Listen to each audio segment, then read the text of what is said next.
नमस्कार, मैं ज्योति सिन्हा वर्ग 5 के विद्यार्थियों की पाठ्यपुस्तक हिंदी संकल्प से पाठ 7 वट वृक्ष और तोता पाठ के भाग 3 के साथ उपस्थित हूँ। इसके पहले की वीडियो में आपने देखा था कि बरगद के वृक्ष के सूख जाने के बाद उस पर रहने वाले पक्षियों ने बरगद के पेड़ से अपना नाता तोड़ दिया, लेकिन पेड़ के कोटर में रहने वाला तोता ने निश्चय किया कि मैं अपनी जन्मभूमि यानी बरगद का पेड़ को छोड़कर नहीं जाऊंगा। कविता है। कोटर मातृभूमि थी उसकी, जिसकी जय बाकी थी। सुंदर पंख झड़ गए लेकिन गीत की लय बाकी थी। तोते के तब त्याग धैर्य की गूंज उठी सच्चाई थी। स्वर्ग सुशोभित इंद्रदेव को दया इसी पर आई थी। इंद्र देवता कोटर में तोते से आकर यूं बोले, सब पक्षी उड़ गए यहाँ से, तुमने पंख न खोले। रहने लायक हरे वृक्ष कितने हैं देखो वन में। सूख गया बट वृक्ष गिरेगा, सोच रहे क्या मन में। बच्चों, इसका भावार्थ है कि कोटर में रहकर तोता मातृभूमि से प्रेम वफादारी के गीत गाता रहता। तोते के सुंदर पंख झड़ गए, लेकिन उसकी जन्मभूमि उस पेड़ से उसकी भक्ति कम नहीं हुई। धरती पर तोते के तप, त्याग और धैर्य को देखकर स्वर्ग के देवराज इंद्र को दया आ गई। वे तोते के पास आकर उन्होंने कहा कि इस पेड़ के सभी पक्षी उड़ गए हैं, तुम भी जंगल के किसी हरे भरे पेड़ पर चले जाओ। यह सूखा वट वृक्ष कभी भी गिर सकता है। अपने जीवन को इस तरह क्यों बिता रहे हो। तब बच्चों तोता बोला, इंद्रदेव मैंने कोटर में जन्म लिया, वट के फल खाए हैं, इनसे रक्षा की सम्मान दिया। बुरे दिनों में इसे त्याग दूं, देव महादुख दोगे। मैंने जीवन भर सच कहता, इसके ही सुख भोगे।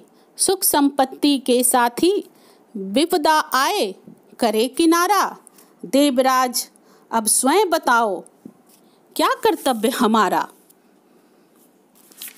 बच्चों, यह सुनकर तोता बोला, देवराज इंद्र, मैंने बरगद के इस कोटर में जन्म लिया है। यह वट वृक्ष के फल खाए हैं, इसने मुझे आश्रय दिया है। सर्दी गर्मी आंधी तूफान में और हर मुश्किल में हमारी रक्षा की है, हमारा पालन पोषण किया है, हमें खुशियाँ और मान सम्मान दिया है। आज इसके बुरे दिन हैं तो मैं इसे त्याग दूं? इसने जीवन भर मुझे सुख दिया है और आज इस पर विपदा परेशानी आई है तो क्या मैं इसका साथ छोड़ दूं? क्या यही हमारा कर्तव्य है।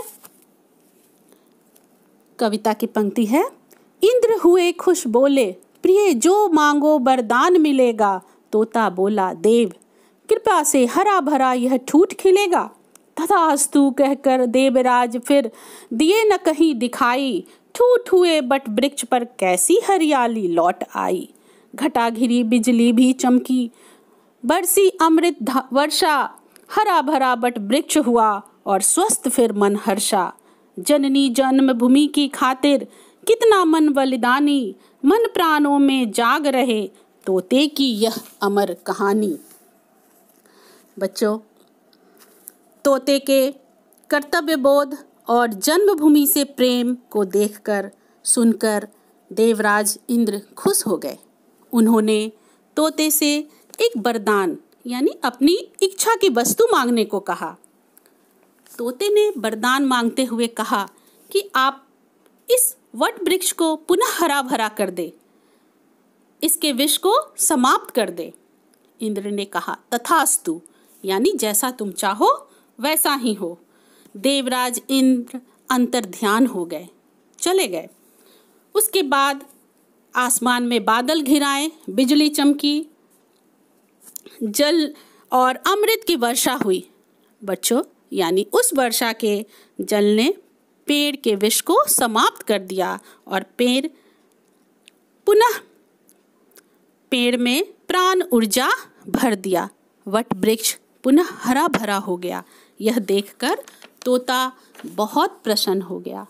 बच्चों, एक तोते की जन्मभूमि के स्नेह, प्रेम, बंधन और आकर्षण की अमर कहानी को हमने इस कविता में सुना और समझा।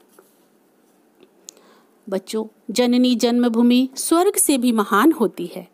हमें इनसे प्रेम करना चाहिए, इनके प्रति वफादार रहना चाहिए। हमें अपनी जन्मभूमि की सुरक्षा, उसके विकास, उसकी संस्कृति और मान सम्मान की रक्षा करनी चाहिए। धन्यवाद बच्चों।